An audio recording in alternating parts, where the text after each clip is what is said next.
Hi, hello there. So I wanted to make handles for my crochet hooks, and I was going to use Fimo for that. Also, I have carpal tunnel, and they're not certain if that's because of my electrocution or what, but I have carpal tunnel. So I wanted hooks that were going to supposedly help with that. So I looked all around to see what different kind of shapes people claimed were good for carpal tunnel, and I drew up the 6 different kinds of shapes that I could find people saying were good. So I also whipped out all of the Fimo, and my mom has a habit of using tons and tons of colors and then leaving little bits of colors in like a discard pile. So I figured I'm going to use her extremely large discard pile and try to use up some of this. And it worked. I think that it looks pretty cute, and I managed to use up quite a few of her different random discard colors. So I tried various things. I was going to have it textured, but it didn't really work on this, and I just kind of made a big mess on that, so that'll get cleaned later. But anyways, that didn't work. But, so, the cutting with the whatever kind of knife scissory thing that is helps a lot, but be extremely careful if you're going to use that. But for shaping, like I didn't know how am I going to make it littler at the top and wider at the bottom. That helped a lot. And then you can also put in little bits of your original color if you saved some as your back close over. That way it's one entire continuous piece of the same kind of color. I forgot to do that for some of them, so some of them are the same color and some of them aren't. And then as I went, I would mix my old colors in with the new colors, the new old colors out of the discard pile. So also, these are the hooks that I'm making handles for. I chose are all of the hooks that are the most common ones that I use, and then I needed like 2 more to add to make it where I was getting all 6, however you say that. So I don't know how to say that sentence. I don't know if that made any sense. Anyways, so I was going for the concepts up. I personally felt like it needed to be longer to be more comfortable for me, but a lot of people said it needed to be wider, or like wide at the top, wide at the bottom. So I tried all sorts of different things, and I made these hooks a couple weeks ago, and I've tried most of them at this point, and honestly they're all so much better than just using the regular hook with no handle. It did help substantially. So like for reference, the one that I use the most often, which I didn't get to yet, it'll be a light green kind of squarish one. I was making this crochet flowers, which I also haven't showed you yet. That'll be a later video. Anyways, one crochet flower, I would have to stop and shake my hand out like every maybe 10 minutes, maybe even only every 5 minutes, depending on how much I've been crocheting. But anyways, I could do one entire whole, I almost cussed, flower without having to shake my hand out after I made the hook. So massive bonus points. And I noticed that same kind of concept with all these hooks that I've tried now, is that I don't have to keep stopping and shaking my hand out. I'm actually managing to get blood flow to my fingertips while I'm crocheting. Now that my hand is gripped differently. So I feel like that helped a lot. And I was trying to like see, is there going to be a favorite shape? What's going to be the best shape, right? I don't feel like at the end of this that there really was a best shape. I do quite like this one that I'm making right here. This green kind of squarish one. It is a personal favorite. It's kind of heavy, it's long, it's a little bit fat, so it's kind of making all rounds. How do you say that? So you have like that little square at the top to hold, or you can just hold the skinnier bottom. It's just, I felt like this one was really nice to hold, but I liked them all. So the one that I didn't like as much was the thin one. So I do think that a little bit of squareness or just a little bit more width definitely helped. But the length was what I think was the most important, so that it's not resting on the bottom of my hand. It goes all the way past my hand. I felt like that made a huge difference. But there's one that'll be coming up that isn't longer at all. It's really a short, odd one. It feels so nice in the hand to use as well. So, I mean, honestly, I think that there's really no best in my personal opinion. So I would recommend doing the same kind of concept and seeing if any of them seem better or worse for your hand issues, whether that be carpal tunnel, arthritis, or something else entirely.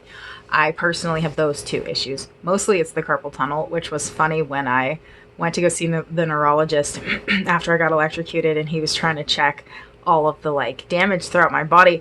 when he tried to do the buzzing needle, whatever it is, in my hands, they didn't react at all. They were just like there, like, okay, my hands are dead. That was creepy. And he just kind of stopped and stared at me for a second, like, yeah, dude, I also see that absolutely nothing happened, but you're the doctor, you tell me. So anyways, trying to do things that are good for my wrists, which crocheting isn't great. So anyways, this is the one that's not very long, but it's super fat and it does feel really nice in the hand.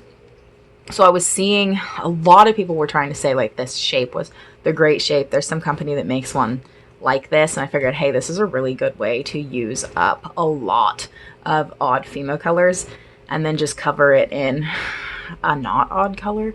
So I felt like this one, I really liked how heavy and dense this one was.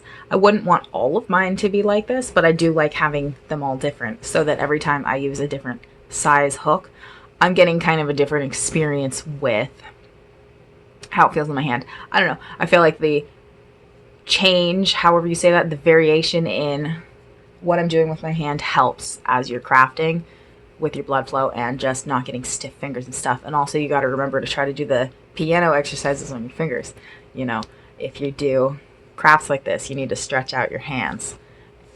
I mean, it doesn't have to be the piano way, just any way. The piano way is the only way I know how. I had a really great music teacher when I was little. She would let me play with her fancy piano if nobody else was around.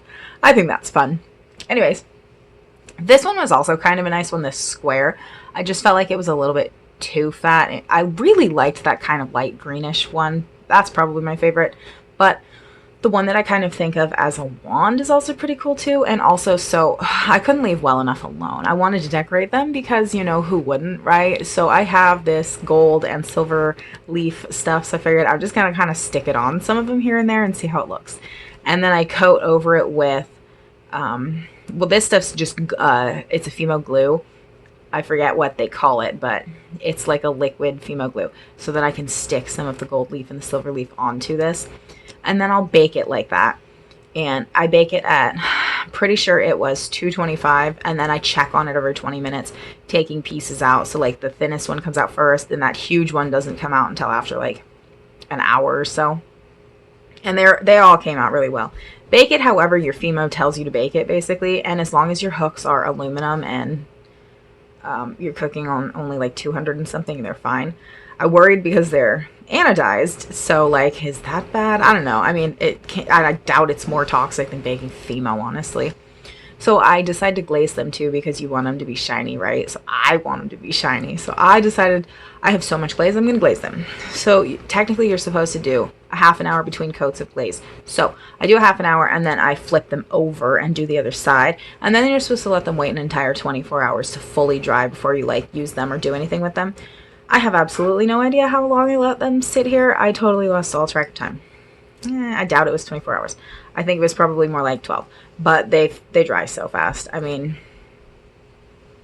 my dog is swimming across my bed. Don't mind me. I'm very distracted by the fact that he's swimming across my bed. I have a king bed, but the dog is very, very long. He likes to take up as much space as he can.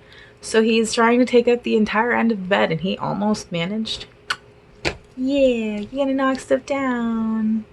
So anyways, I got distracted. I'm trying to show what each hook looks like in comparison to my original concept drawings for the shapes that I found. I gave them all different names. And don't mind my other random piece. I've had that other piece sitting around. I have been meaning to glaze it for a really, really long time. And I finally decided, since I'm glazing these handles, I'm going to glaze that. So that's just another piece of art that I've had sitting around. He's crying because he wants his dinner. And he's pushy and he's been rude lately. Dude, my dog, he's a big dog. He's very, very tall. And he's overweight. Anyways, he has this really terrible habit of running directly into the back of your knees to, like, I don't know what his point of doing that is, but you will absolutely hit the ground. I have many times because he is rude. And yeah, he'll just charge the back of your knees. I mean, I don't think that it's thought out. I don't think he's doing it much on purpose. I think it's just, I don't know. Does anyone else's dog do that? Like, okay, thank you, dude. So anyways, here I'm playing with these and trying to put them in order of how they are in my drawing so that I can, like, I don't know. I got a little lost here, but you know, whatever. Bye.